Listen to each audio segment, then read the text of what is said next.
Au pied du massif des Morts, un magnifique balcon face aux îles d'Or, le domaine du Reilleul. Acquis par le Conservatoire du Littoral, ce jardin est un trésor végétal, mais pas seulement. En 1909, Alfred Courme, célèbre banquier, acheta ce qui était à l'époque le Vallon des Figuiers. Passionné d'architecture, il fera construire l'hôtel de la mer, puis la magnifique villa du Reilleulet. Et voyez cette spectaculaire pergola d'inspiration antique, sous laquelle je suis assise en compagnie de Stanislas, le responsable des jardins du domaine. Stan, au départ, le travail de Gilles Clément, ça a été de mêler, on va dire, les climats de pays lointains avec le climat varois, c'était ça l'idée? Ouais, en arrivant sur le site en 88-89, Gilles Clément découvre ces plantes australes originaires d'Australie, de Nouvelle-Zélande, du Chili, qui avaient été plantées par Monsieur Courme. Donc le projet, dès le départ, c'est de faire un jardin austral. Et petit à petit, ce thème de jardin austral va se développer et ça va être le jardin des Méditerranées. Ce climat méditerranéen, on le retrouve bien sûr autour du bassin méditerranéen, mais on le retrouve aussi dans d'autres régions du monde, plus ou moins autour du 35e parallèle, donc en Californie et tout autour du bassin méditerranéen dans l'hémisphère nord, mais on le retrouve aussi dans l'hémisphère sud. Et là, c'est au Chili, la région de Santiago, au Cap, en Afrique du Sud, et dans la région de Perth et Adélaïde, en Australie. Et en fait, ces régions, elles sont biologiquement compatibles, on va dire. L'été, c'est la saison difficile pour les végétaux méditerranéens. Alors quand tu dis difficile, c'est le repos végétatif. Et voilà, l'hiver, c'est merveilleux, il fait doux, il y a beaucoup de pluie, etc. Tout le monde pousse l'hiver. En été, au contraire, beaucoup de plantes perdent leurs feuilles pendant l'été parce que l'été, il n'y a pas d'eau. Donc, qui dit pas d'eau, c'est survivre. Comment on survit à la sécheresse? Et survivre à la sécheresse, c'est évidemment ne pas fleurir, mais surtout, c'est dormir. Et dormir, c'est perdre ses feuilles, c'est se cacher du soleil.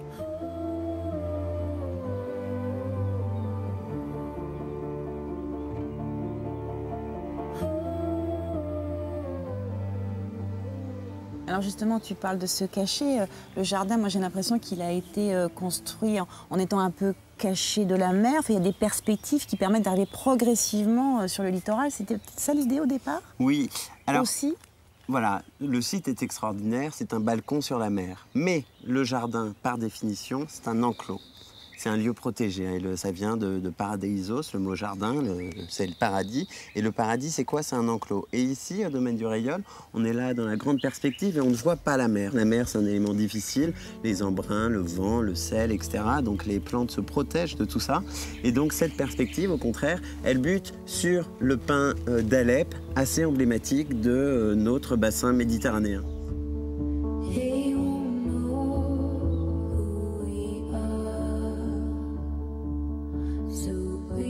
Et pour mieux comprendre le concept du jardin en mouvement, poursuivons notre exploration du jardin des Méditerranées.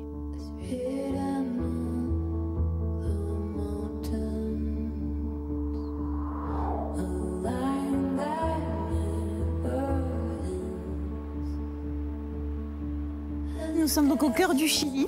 J'aime bien cette sensation.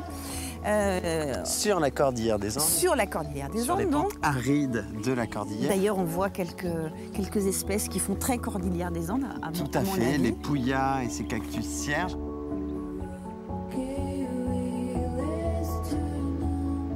C'est une philosophie, le jardin en mouvement. Alors c'est certes de trouver le bon coin, d'être bien, que ça soit beau comme on est là, mais c'est aussi qu'il y ait une véritable dynamique.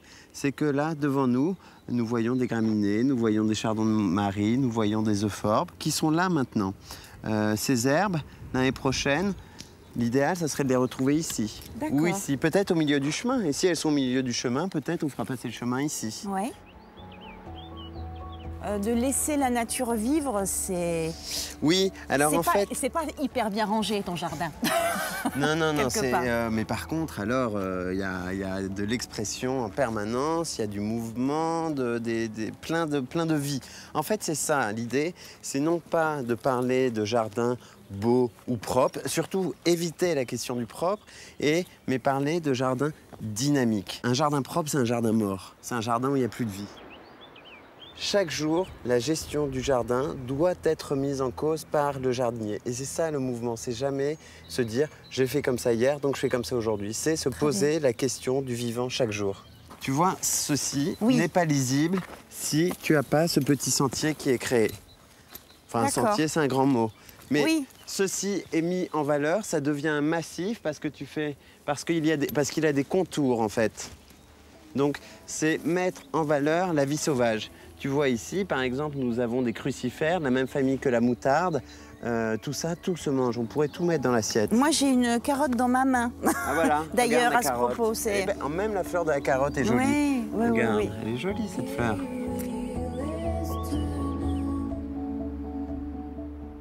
Il y a quelque chose qui tient à cœur. Je ne partirai pas d'ici tant qu'on n'en a pas parlé, les cystes. Le cyste est passionnant ici parce qu'il y a deux thèmes qui nous passionnent en climat méditerranéen. Comme je te l'ai dit tout à l'heure, on le retrouve, ces deux thèmes qui sont l'adaptation des végétaux à la sécheresse et la question du feu. Depuis toujours, le feu existe et le feu ravage des territoires. À tel point que énormément des végétaux, dont tu imagines bien les cystes, se sont adaptés au passage du feu. En fait, les graines de cystes vont pouvoir germer parce que le feu passe.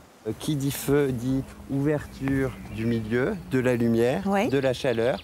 Toute cette biodiversité qu'on ne connaît pas, qui est enfouie dans le sol, va pouvoir germer grâce à la mise en lumière par le feu. Lorsque vous viendrez au domaine du Reilleul, vous pourrez donc mettre les mains dans la terre, les pieds dans l'eau et cerise sur le gâteau, vous laisser surprendre par la richesse des fonds marins.